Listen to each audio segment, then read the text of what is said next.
Namo tassa bhagavato arahato samma sambuddhassa. Terpujilah Sang Bhagawa yang Maha Suci, yang telah mencapai penerangan sempurna.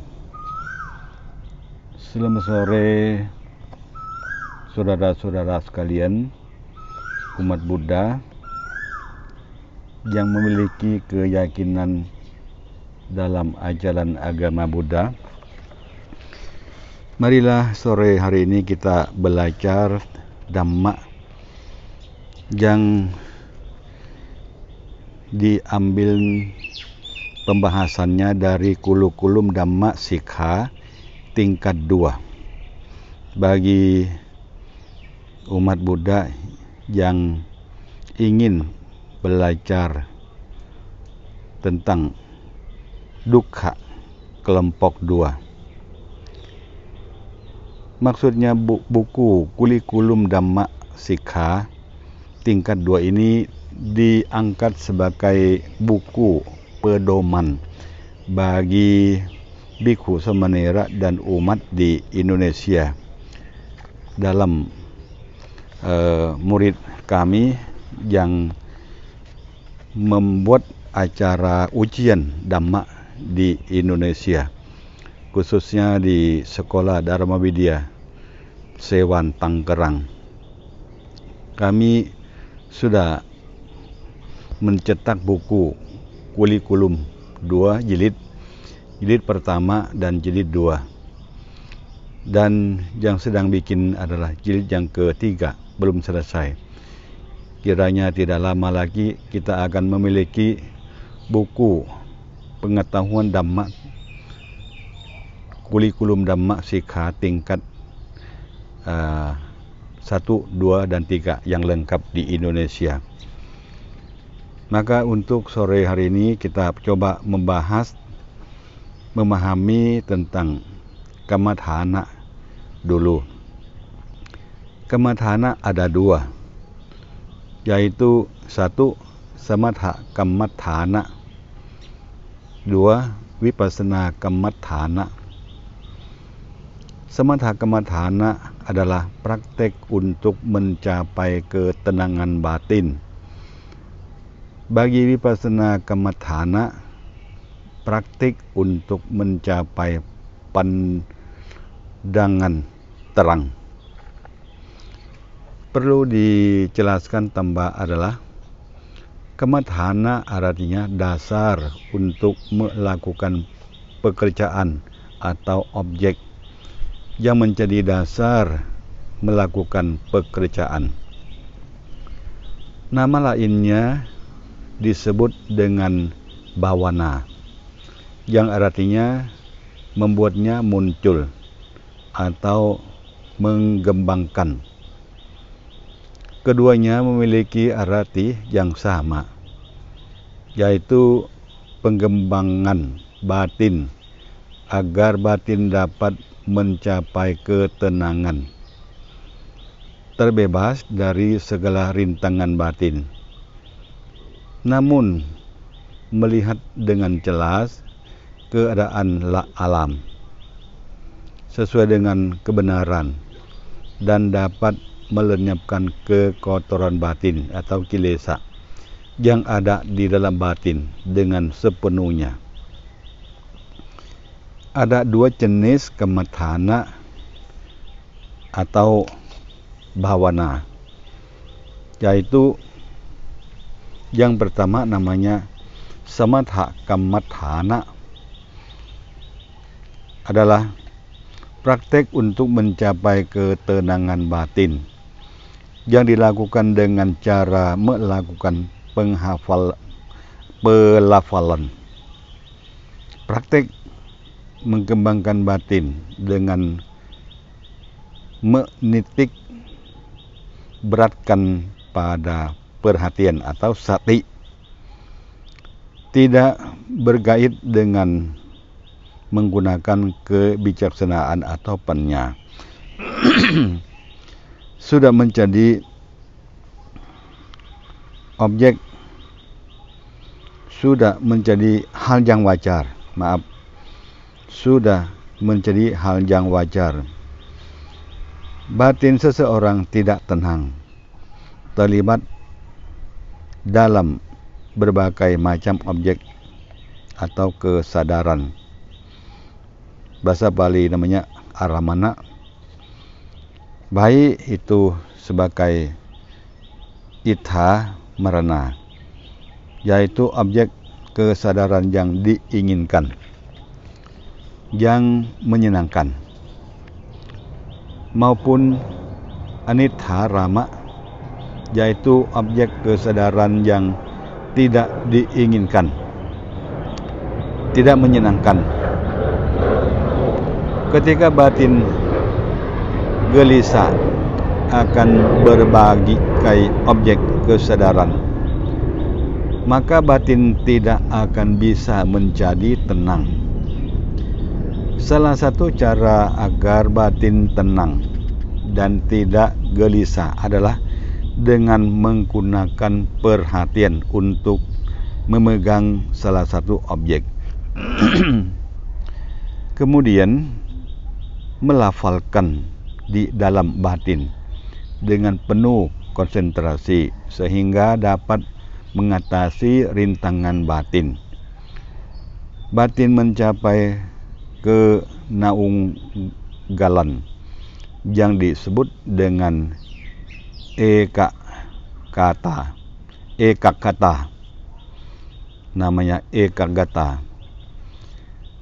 Dalam kitab Wisuddhi Magga terdapat 40 objek kammatthana yang bisa dipraktikkan oleh para meditator, yaitu kasina 10, asubha 10, anusati 10, ahare patikula sanya 1, jatuthatu wathana 1, brahmavihara 4, dan arupa 4. Ini tentang samatha kammatthana. Bagi kammatthana yang kedua, yaitu adalah vipassana kammatthana, adalah praktek untuk mencapai pandangan terang, yaitu praktek kammatthana dengan memakai kebijaksanaan atau panya dalam melakukan perenungan keadaan alam, yaitu khanda 5, ayatana 12, dhatu 18, indriya 22, merenungkan secara terpisah agar dapat mengetahui berdasarkan kondisi yang sebenarnya. Di atas hukum tilakkana atau samana lakkana,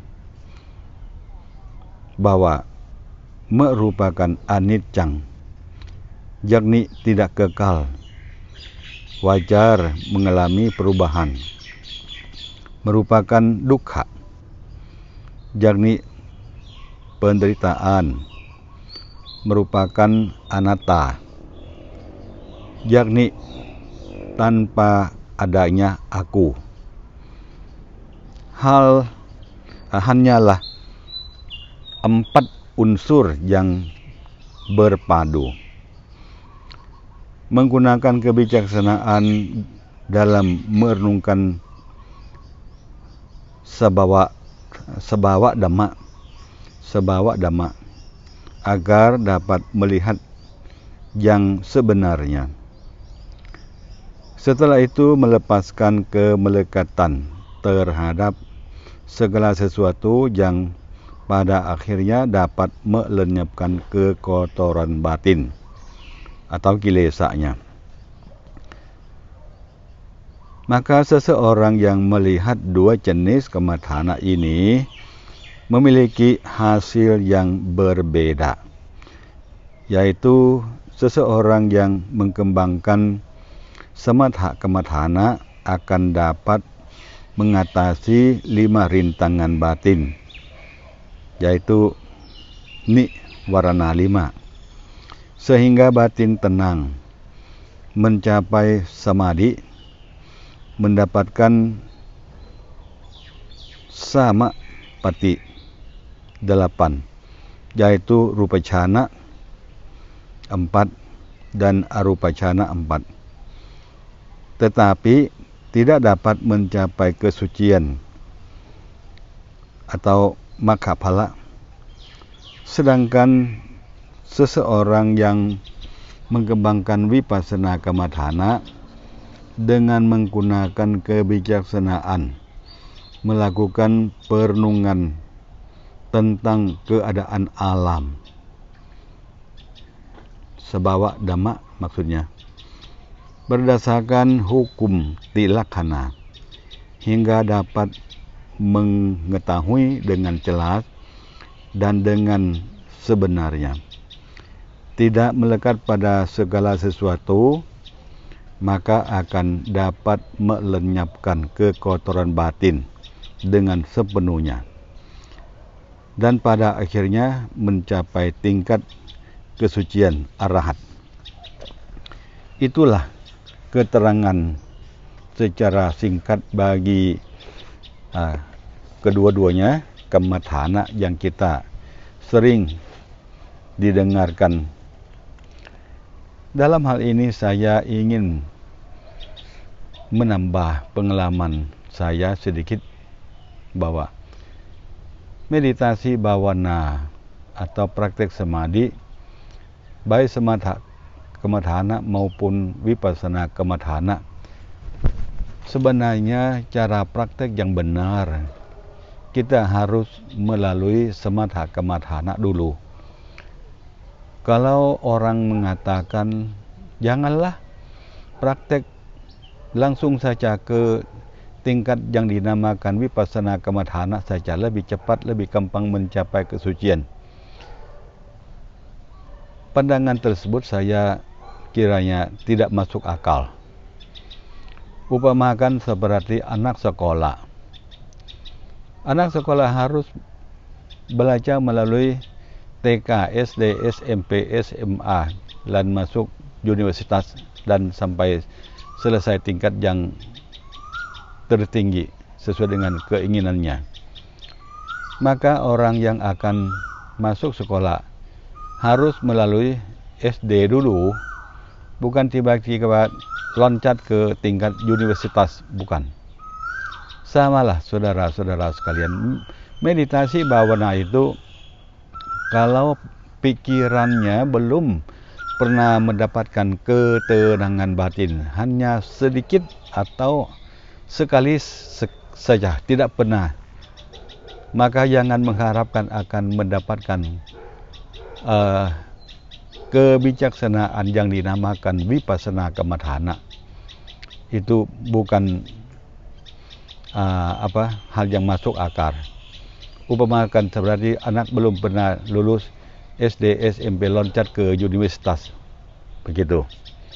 Maka kalau orang yang tidak dapat samadhi, tidak pernah mencicipi rasa tenang batin sama sekali, tetapi mengajarkan loncat ke vipassana saja, itu kebanyakan stres.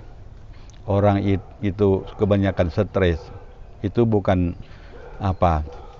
Saya sudah banyak melihat mereka yang praktek demikian. Maka menurut saya lebih baik kita mulai dari pikiran tenang dulu.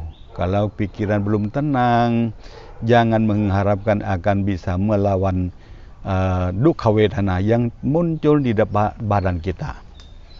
Kesakitan yang muncul dalam batin kita ini namanya dukkha wedana. Sakit maksudnya.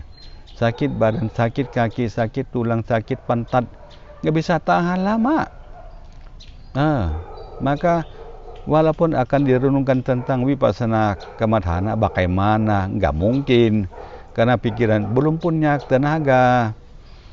Pikiran belum pernah tenang. Nggak bisa mengatasi untuk melewati dukkha wedana. Maka lebih baik Anda cobalah, jangan percaya saya begitu saja. harus praktek dulu, baru punya pengalaman masing-masing ya. Lebih baik meditasi melalui mencari ketenangan batin dulu. Jangan terburu-buru untuk mendapatkan ketenangan batin. Itu bukan gampang, tetapi ya bukan hal yang sulit untuk mencapainya. Maka dalam hal ini saya ingin mengajak Anda sekalian coba praktek samadhi untuk melalui dari bawana samadha kamadhana dulu. Samadha kamadhana yang paling gampang itu anapanasati. Perhatikan ke nafasnya, renungkan Buddho, Buddho, Buddho atau kata-kata yang lain. Terserah kemauannya. Sampai kapan Anda bisa lupa nafas sendiri dan pikiran masuk tenang sampai kupingnya, telinganya tidak bisa menerima suara di luar. Dalam posisi yang Anda sedang duduk itu bagus. Kalau siapa yang meditasi bawana belum masuk ke tingkat ketenangan batin sampai kupingnya tertutup, itu belum mencicipi rasa yang dinamakan ketenangan batin, belum. Cobalah, jangan percaya santai ya. Semoga hal ini dapat dibahas, direnungkan bagi kita semua, dan mudah-mudahan bermanfaat bagi kita, menambah dari pengetahuan yang telah Anda dapat dari guru-guru meditasi yang hebat dari tempat yang lain. Buat saya sederhana saja. Demikianlah keterangan kita tentang kamadhana pada sore hari ini. Sampai ketemu lagi. Semoga Anda sekalian semangat dalam prakteknya. Namo Buddhaya.